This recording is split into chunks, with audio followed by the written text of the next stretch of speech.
खबर नोएडा से। नोएडा के सेक्टर 150 के दर्दनाक हादसे के बारे में जिसने भी सुना सर पकड़ दिया। 27 साल का इंजीनियर युवराज, जिसने आसमान में उड़ान भरने के ख्वाब देखे थे, लेकिन सिस्टम की लापरवाही से बेसमेंट का पानी उसे उस मौत की घाट उतार दिया।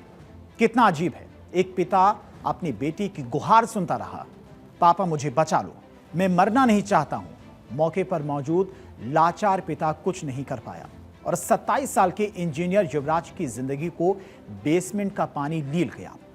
पूरे मामले में सीएम योगी फुल एक्शन में हैं और उनकी तरफ से कार्रवाई भी इस मामले में की गई है। क्या कुछ एक्शन लिया गया है? अधिकारियों पर गाजगिरी है। सबसे पहले इस मामले में नोएडा अथॉरिटी के सीईओ हटाए गए हैं। इसके अलावा बात की जाए अगर सीईओ लोकेश एम की, तो उन्हें हटा दिया गया है इस पूरे मामले में। और नोएडा ट्रैफिक सेल के जेई नवीन कुमार को भी बर्खास्त किया गया है। सीएम योगी के निर्देश पर 3 सदस्यीय एसआईटी गठित की गई है। मंडलायुक्त मेरठ के नेतृत्व में यह एसआईटी गठित की गई है। ADG zone Meerut, chief engineer PWD SIT में शामिल किए गए हैं और 5 दिनों के अंदर इन्हें रिपोर्ट भी देनी होगी। सीएम योगी ने 5 दिनों में रिपोर्ट तलब करने के लिए कहा है।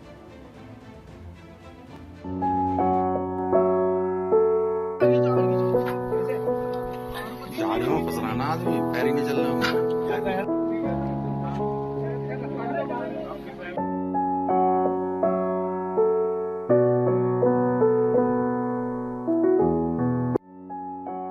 मौत के कंधों पर चढ़कर वो लड़ता रहा, वो पुकारता रहा, मैं बच सकता हूं, मुझे बचा लो। 30 फीट के गहरे पानी में वो मौत को मात देकर अपनी कार की छत पर चढ़ गया था। अपनी जान बचाने की गुहार लगाता रहा, लेकिन अफसोस सिस्टम के बुलंद दरवाजे बंद हो चुके थे और पानी के सोखते ने 27 साल के इंजीनियर की सांसों को सोख लिया। इस वक्त हम मौजूद हैं नोएडा के सेक्टर 150 में, जहां पर एक 27 साल के युवक की पानी में डूबने से मौत हो जाती है। आप ये पूरा इलाका देखेंगे, ये आप देखिए यहाँ पर जोरदार टक्कर होती है कार की। आपको ये छोटा सा जो नाला है वो बीच में आपको दिखाई दे रहा होगा और उसके बाद कार जो है वो सीधा उस पानी में जाकर गिरती है।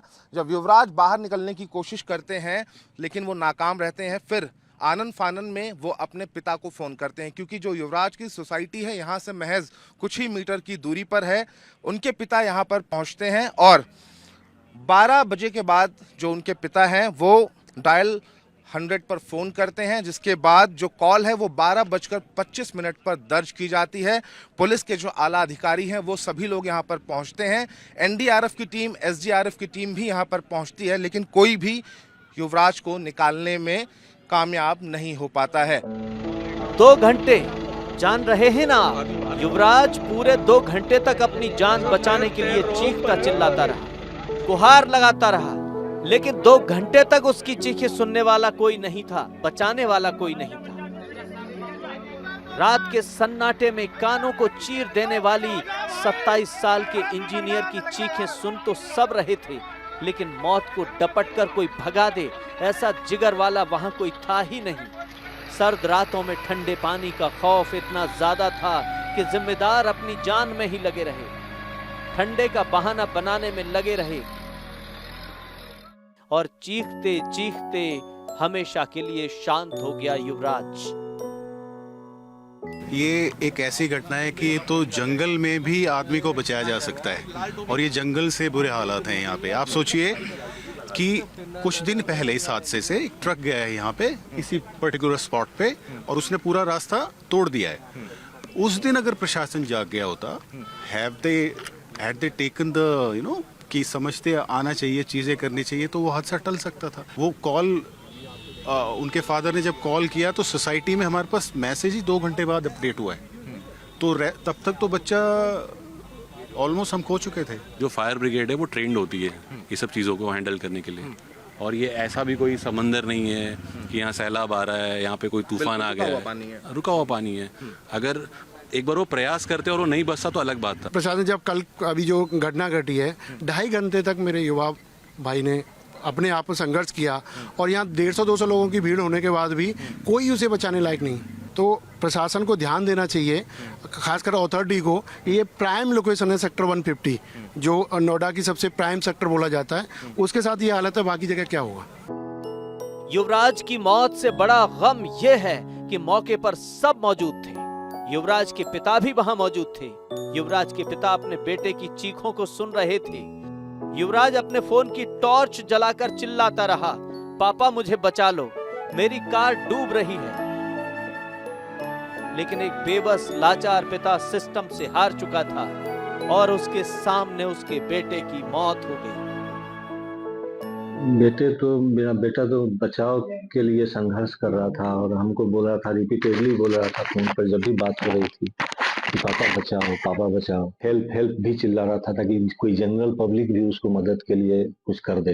लेकिन ज्यादातर जो वहाँ भीड़ थी वो तमाशबीन थी और कुछ वीडियो बना रहे थे डांटने पर, तब वो लोग रुके। मेरे बच्चे की जान खामखा चली गई बिना कोई संसाधन उपयोग किए। सही समय पर उचित संसाधन उसको नहीं मिला सपोर्ट के लिए, उसका जीवन चला गया। उसने 2 घंटा संघर्ष किया जान बचाने के लिए खुद से। उपकरण की कमी और जो वहाँ पर कर्मचारी या अधिकारी थे वो सक्षम नहीं थे तैर कर उसको बचाने का। मतलब तैराकी नहीं था उनके पास या गोताखोर नहीं था। बोट का भी अभाव था, बोट भी नहीं था। बोट भी जो बोट उन्होंने SDRF। लोग सवाल पूछ रहे हैं कि नोएडा जैसी जगह में एक शख्स पानी से भरे बेसमेंट में गिर जाता है। पुलिस, फायर ब्रिगेड और SDRF की टीम मौके पर पहुंच जाती है, लेकिन सिर्फ तमाशबीन बने देखते रहे। मतलब ठंडे पानी का डर सिस्टम के लिए किसी की मौत से बड़ा बन गया। इसमें जी जो गाड़ी एक्सीडेंट हुई है कोहरे में, वो करेक्ट 12 बजे के करीब हुई है। गाड़ी गिरने के बाद पानी में लड़का 1 घंटा से 2 घंटे, लगभग 1 घंटा 45 मिनट तक लड़के ने खूब अपने बचाने की गुहार लगाई है। जब मैं आया हूँ 1:45 पे यहाँ आया हूँ, मैंने आके देखा है तो SDRF वाले सिड्डी पे बैठ के बोल रहे थे कि इसमें ठंडा पानी है, सरिया हम अंदर नहीं जाएंगे। जिम्मेदारों का कलेजा जब पानी की ठंडक से कांप गया तो एक डिलीवरी बॉय की हिम्मत ने जोर मारा। वो ठंडे पानी में 27 साल के इंजीनियर युवराज मेहता को बचाने के लिए कूदा, लेकिन अफसोस तब तक बहुत देर हो चुकी थी। पानी में समाई मौत ने युवराज के पांव नीचे घसीट लिए। जो लड़का मुझसे 10 मिनट पहले ही डूबा था, मैं बोला तुम बाहर आओ, मैं जाऊंगा अंदर। वो बाहर आए, मैंने अपने कपड़े उतारे, मैंने कमर पे अपने पर रस्सा बांधा और कम से कम 50 मीटर अंदर गया मैं, और कम से कम 30 मिनट मैंने वो लड़का ढूंढा अंदर इस पानी में। रात 2:45 बजे 30 मिनट तक मैंने वो लड़का ढूंढा, ना तो मुझे गाड़ी मिली नहीं मुझे लड़का मिला। फिर ढूंढने के बाद मैं आ गया और आपने उसके बाद 5:30 बजे मैं यहाँ से गया हूँ। 5:30 बजे तक ना ही तो लड़का निकला था ना ही गाड़ी निकली थी। क्या कहूँ कि मैं तो अपने घर चला गया था और मुझे कुछ नहीं पता इसके बारे में। दरअसल 27 साल के युवराज मेहता रात के करीब 12 बजे अपनी ग्रैंड विटारा कार से नोएडा से सेक्टर 150 टाटा यूरिका पार्क अपने घर जा रहे थे। सेक्टर 150 मोड़ पर यू टर्न था। घने कोहरे की वजह से उन्हें आगे का रास्ता नहीं दिखा और उनकी कार नाले को तोड़ते हुए पानी से भरे प्लॉट के गड्ढे में जा गई। जो मॉल के बेसमेंट के लिए यहाँ 30 फीट का गहरा गड्ढा खोदा गया था, युवराज की कार गड्ढे में गिरते ही दलदल में समाने लगी। युवराज किसी तरह डूबती कार से बाहर निकलकर उसकी छत पर चढ़ गए। 12:20 पर उन्होंने अपने पिता को फोन करके हादसे की जानकारी दी। पिता ने तुरंत डायल 112 पर घटना की सूचना दी और कुछ ही मिनट में पिता मौके पर पहुंच गए। हम तो वहाँ प्रत्यक्षदर्शी थे, ऑन द स्पॉट मैं वहाँ मौजूद था ना। बेटे ने ही फोन किया था कि मैं नाले में गिर गया हूँ, तो मैं वहाँ पहुँच गया था। धुंध थी, क्लियर विजिबिलिटी वहाँ नहीं नजर आ रही थी, तो मैंने बेटे को बोला कि तुम हो कहाँ, तो उसने एग्जैक्ट लोकेशन बताया अपना मोबाइल का टॉर्च ऑन करके। फिर वहाँ से एक हल्की रोशनी पता चली कि कहाँ पर है वो। दूर से था, काफी दूर चला गया था। वहां तक अगर जाता कोई गोताखोर या तैराक जाता और उसको रस्सी के सपोर्ट से ले आता तो मेरे बेटे की जान बच सकती थी। नोएडा के सेक्टर 150 स्थित टाटा यूरेका पार्क सोसाइटी में रहने वाले राजकुमार मेहता भारतीय स्टेट बैंक से निदेशक के पद से रिटायर हैं। उनकी पत्नी की कुछ साल पहले बीमारी से मौत हो गई थी। बड़ी बेटी की शादी हो चुकी है जो यूके में रहती है। युवराज मेहता इकलौता बेटा था जो गुरुग्राम के सेक्टर 54 स्थित डनहम्बी इंडिया कंपनी में सॉफ्टवेयर इंजीनियर था। मेरा बेटा गुड़गांव से आता जाता था, सर्विस थी वहाँ। जनहम्बी नामक कंपनी है, बिग डेटा इंजीनियर है। 2-3 दिन घर से करता था वर्क फ्रॉम होम, बाकी ऑफिस जाता था। बताया जा रहा है कि इस प्लॉट पर एक मॉल बनाया जाना था और बेसमेंट के लिए जमीन खोदी गई थी, लेकिन किसी वजह से मॉल का निर्माण नहीं हो सका। इसमें बगल के नाले से पानी भर गया, जिसने दलदल का रूप ले लिया। लेकिन सिस्टम ने ना यहाँ बैरिकेडिंग लगाई, ना ही रिफ्लेक्टर लगाए, किसी भी तरह के सुरक्षा के कोई कदम नहीं उठाए गए, जिसकी वजह से 27 साल के इंजीनियर को मौत ने दबोच लिया। सुबह करीब 4:30 पर शव बाहर निकाला गया। बोट भी, जो बोट उन्होंने SDRF के साथ बोट अगर उस समय यूज होता, मेरा बेटा बच जाता।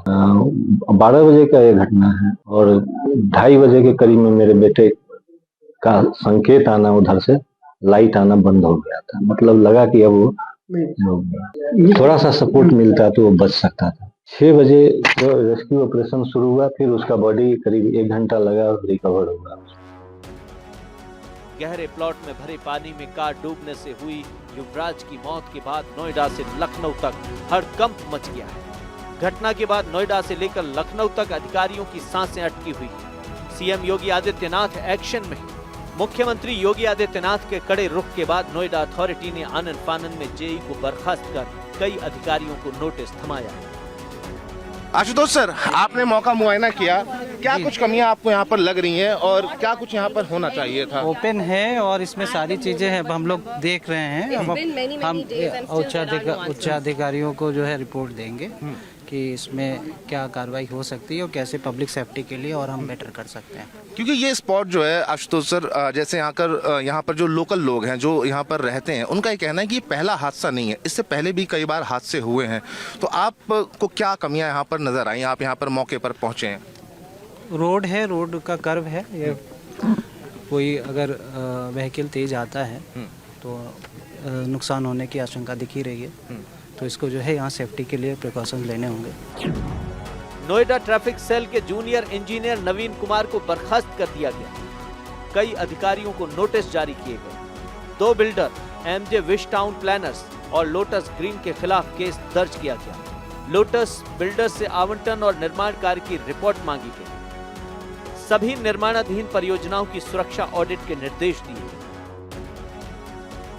पुलिस ने मृतक युवराज के पिता राजकुमार मेहता की शिकायत पर 2 बिल्डरों के खिलाफ FIR दर्ज की है। इस मामले की जांच की जा रही है। पुलिस का कहना है कि दोषियों के खिलाफ सख्त कार्रवाई की जाएगी। इस घटना के संबंध में जो पीड़ित हैं उनकी तरफ से, उनके परिवार की तरफ से दी गई तहरीर के आधार पर सुसंगत धाराओं में थाना नॉलेज पार्क में अभियोग पंजीकृत किया गया है। हादसे की जांच की जा रही है और जो भी इसमें दोषी पाया जाएगा उसके विरुद्ध कठोरतम कार्रवाई सुनिश्चित की जाएगी। इंजीनियर युवराज मेहता की मौत के बाद इलाके में भारी आक्रोश देखने को मिल रहा है। युवराज की मौत को लेकर परिजन ही नहीं बल्कि स्थानीय लोग भी गुस्से में हैं। न्याय की मांग को लेकर बड़ी संख्या में लोग सड़कों पर उतरे और जोरदार प्रदर्शन कर रहे हैं।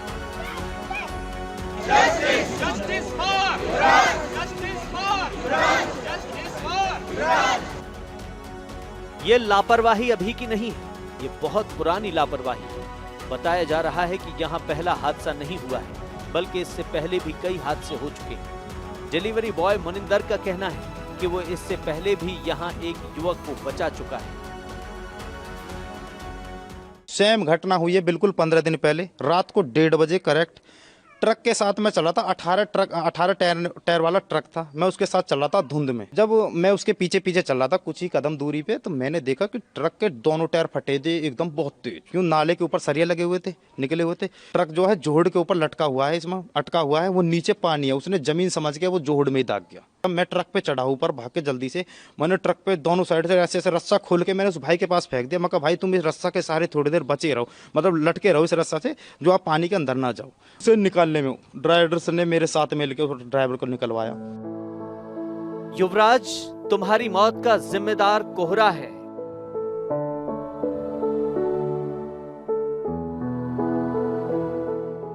युवराज, तुम्हारी मौत का जिम्मेदार बेसमेंट में भरा हुआ पानी है। युवराज, तुम्हारी मौत के जिम्मेदार अधिकारी नहीं हैं, वो तो सर्दी के मौसम में हीटर की आंच में अपनी देह सेंक रहे थे और सिस्टम का कोई कसूर नहीं, क्योंकि वो तो पहले ही मर चुका है। पोस्टमार्टम रिपोर्ट भी इस पूरे मामले में सामने आई है और पोस्टमार्टम रिपोर्ट में एक चौंकाने वाला खुलासा ये हुआ है कि जो युवराज की मौत है वो हार्ट अटैक से हुई है। यानी कि डर का वो मंजर कैसा रहा होगा इसका अंदाजा लगाना भी मुश्किल है। फिलहाल अगर हम बात करें तो इस पूरे मामले में FIR दर्ज की गई है। 2 बिल्डर्स हैं जिनके पास ये पहले जमीन थी, नोएडा अथॉरिटी की तरफ से उनको दी गई थी। बाद में नोएडा अथॉरिटी ने इसका जो कब्जा है वो अपने पास ले लिया था। वीडियो जर्नलिस्ट श्रवण के साथ में इंदर यादव, भारत 24 नोएडा। और इन्हीं खबरों के साथ वंदे भारत में आज के लिए इतना ही।